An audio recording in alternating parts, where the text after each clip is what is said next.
Kembali lagi di Holiness Story. Jadi hari ini aku ingin menceritakan tentang kasus-kasus pembunuhan yang belum terpecahkan sampai saat ini. Media kita saat ini selalu memberitakan berbagai macam kasus, termasuk salah satunya pembunuhan atau menghilangkan nyawa orang lain dengan berbagai motif dan alasan. Dan tentunya tindakan seperti itu tidak dibenarkan sama sekali. Tetapi ada beberapa kasus yang sampai saat ini belum terpecahkan. Mungkin karena kurangnya informasi di TKP atau terbatasnya teknologi pada zaman itu. Yang pertama ada Zodiac Killer. Zodiac Killer adalah sebutan pembunuh berantai di Amerika Serikat, tepatnya di California Utara pada awal tahun 1960 dan di akhir tahun 1970. Zodiac Killer tersebut adalah julukan bagi pelaku pembunuh berantai karena dia selalu menandatangani serta mengirimkan surat kepada media setempat untuk mengejek polisi dalam menyelidiki kasus tersebut. Surat tersebut bukan berisi surat-surat pada umumnya karena surat tersebut berisi dari simbol, kode, dan sandi-sandi tertentu yang membuat polisi kewalahan untuk memecahkan kasus tersebut. Kurang lebih ada 4 surat yang dikirimkan kepada pers. Dan setelah kurang lebih 51 tahun, akhirnya teka-teki Zodiac Killer bisa dipecahkan. Diklaim terpecahkan oleh FBI, tim yang beranggotakan pengembang software, David Orange, programmer komputer, Jar Van Eyck, dan ahli matematika Sim Blake tersebut menghabiskan waktu 14 tahun dari tahun 2006 untuk memecahkan teka-teki zodiak. Ketika teka-tekinya berhasil dipecahkan, isinya adalah pernyataan sebagai berikut. Oke, kita baca bareng-bareng ya. Dia yang tampil di acara TV bukanlah diriku. Aku harap kalian terhibur mencoba menangkapku.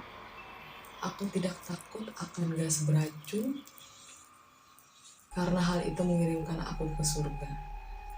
Alasannya karena aku sudah memiliki banyak budak, cukup budak yang akan bekerja untukku sementara orang lain tidak. Ketika mencapai surga nanti, aku tidak takut karena aku tahu kehidupanku akan mudah di surga nanti. Oh, benar-benar. Nah, walaupun Zodiac Killer mengaku membunuh 37 pembunuhan, tetapi pada para peneliti hanya setuju 7 korban dan 2 orang selamat. Dan 2 diantaranya selamat. Yang pertama ada David Arthur Faraday, 17 tahun, dan Betty Lou Jensen, 14 tahun. Ditembak mati di Lake Herman Road dalam batas kota Benicia pada 20 Desember 1968. Yang kedua, ada Michael Miguel Rinaldi, 18 tahun, dan Darlene Elizabeth Perry, 22 tahun. Ditembak di tempat parkir Blue Rock Spring Park di Vallejo pada 4 Juli 1969. Miguel tetap hidup, sedangkan Perry meninggal dalam perjalanan ke rumah sakit. Yang ketiga ada Brian Calvin Hartnell, 20 tahun, dan juga Cecilia Ann Shepard, 22 tahun, ditikam di Lake Benicia di Napa Country pada 27 September 1969. Hartnell bertahan hidup meskipun 9 luka tusuk di belakang, tetapi Shepard meninggal akibat luka-lukanya pada 29 September 1969. Berarti dia ditusuk di belakang gitu ya, langsung kayak dari belakang untuk 9 kali tusukan. Yang terakhir ada Pauli Stein, 29 tahun, ditembak mati di lingkungan Presidio High di San Francisco pada 11 Oktober 1969. Itu dia berurutan ya, dari Desember, Juli, September, langsung ke Oktober. Wah, dikabarkan pelaku zodiak killer ini telah meninggal pada 2018, tetapi pelakunya masih menjadi misteri. Siapakah pelaku tersebut? Kita nggak ada yang tahu sampai sekarang, karena semuanya masih misteri dan banyak teori-teori yang beredar di media sosial. Dilansir di laman thecasebreak.org, identitas asli zodiak killer ini diduga adalah Gary Francis Post yang telah meninggal pada tahun 2018 lalu. Tapi kembali lagi, hanya dugaan. Gimana menurut kalian? Coba komen di bawah. Yang kedua itu ada Black Dahlia. Black Dahlia itu, atau Elizabeth Short, adalah seorang calon artis Hollywood yang ditemukan tewas pada 1947 dalam keadaan termutilasi. Kasus ini akhirnya dikenal dengan kasus Black Dahlia. Mengapa dia dikenal dengan kasus Black Dahlia? Karena Elizabeth Short yang selalu menggunakan pakaian serba hitam. Elizabeth Short lahir pada 29 Juli 1924 di Hyde Park. Elizabeth sendiri punya ambisi sebagai artis Hollywood yang terkenal. Hingga pada akhirnya di usia 22 tahun dia memutuskan untuk berhijrah ke Hollywood dan mengejar impiannya. Kasus ini pun bermula pada 15 Januari 1947 ketika seorang warga setempat dan anaknya sedang berjalan-jalan di Leimert Park, Los Angeles. Saat itu ia melihat sosok wanita yang ia kira manekin yang tergeletak di luar sisi jalan. Saat ditemukan, tubuh Elizabeth terbagi menjadi 2 potong, atas dan bawah, mirip seperti manekin yang sedang dipisahkan antara bagian atas dan bawah.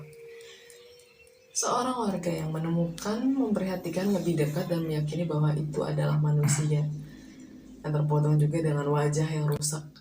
Jadi sebelah wajahnya rusak gitu ya?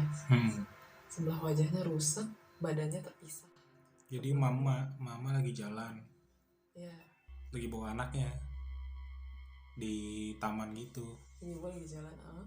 Nah, terus dia ngeliat kayak ada badan cewek kok kepisah gitu. Dikira manekin. Nah, akhirnya dia lapor tuh ke polisi sama FBI. Ternyata itu manusia.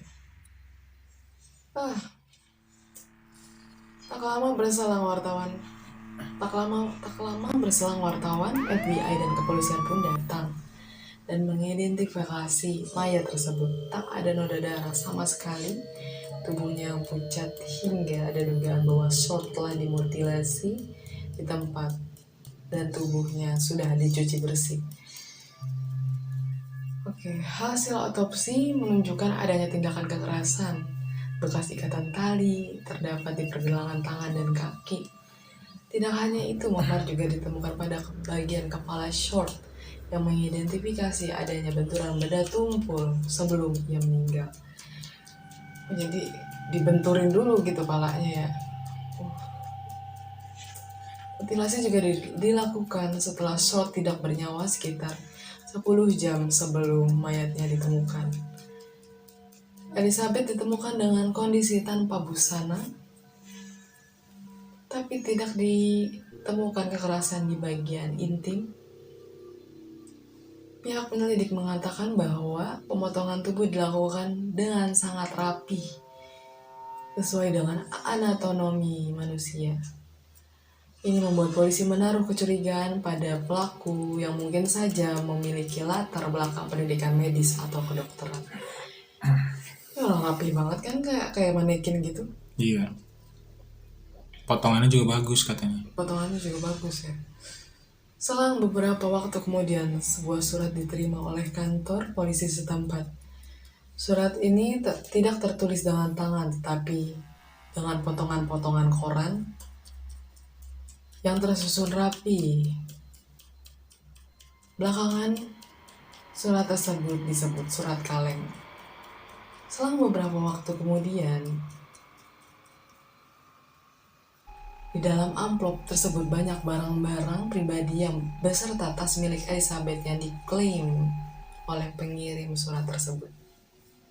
Penyelidik dan polisi melakukan berbagai cara untuk mendapatkan bukti terbaru dan menginterogasi sebanyak 200 orang, bahkan sebagian besar. Mereka melakukan tes kebohongan, tapi hasilnya nihil. Berbagai teori pun bermunculan terkait kasus tersebut. Penolakan ajakan untuk berhubungan intim lantaran Short sedang hamil. Tapi hasil otopsi tidak menunjukkan bahwa Short sedang hamil. Ada juga seorang penulis bernama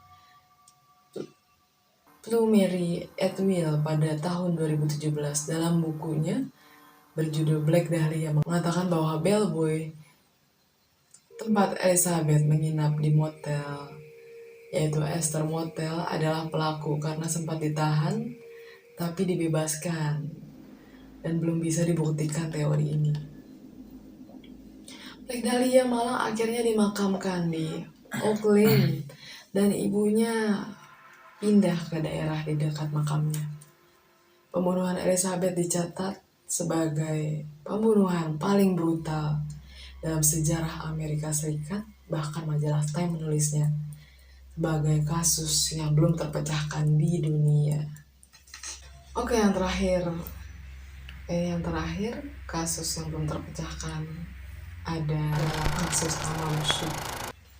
Kasus Tamam Shud atau dikenal sebagai misteri pria Somerton adalah sebuah kasus yang tak terpecahkan dari seorang pria tak teridentifikasi yang meninggal pada pukul 6.30 pagi pada 1 Desember 1948 di pantai Somerton Glenelg, sebelah selatan Adelaide, Australia Selatan. Nama ini sendiri berasal dari frasa Pers Tamam Shud yang artinya tamat atau selesai. Kata ini tercetak pada secari kertas yang ditemukan beberapa bulan kemudian di saku celana pria tersebut. Secari kertas tersebut dirobek dari halaman terakhir buku Rubaiyat Omar Khayyam yang ditulis oleh penyair abad ke-12 Omar Khayyam.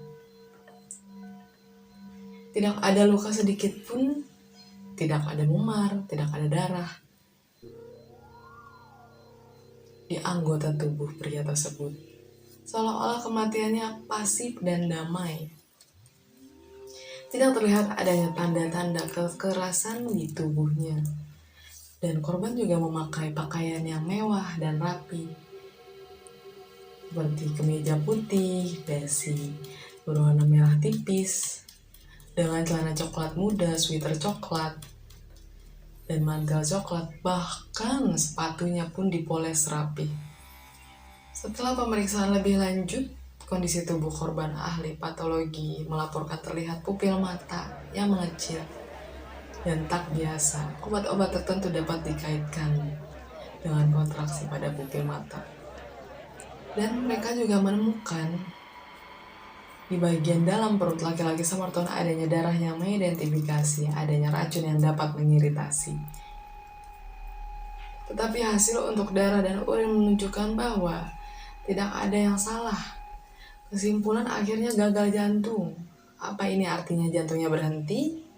Dan itulah penyebab kematiannya? Tetapi bahwa gagal jantung kemungkinan besar disebabkan oleh racun. Apakah itu dimakan sendiri atau dibunuh? Tidak diketahui. Karena pria tersebut memiliki tubuh yang sangat atletis walau di usia yang 40 tahun. Yang berarti beliau ini sehat walafiat. Walaupun tidak ada rekam medis yang mengidentifikasi adanya penyakit di tubuh pria tersebut.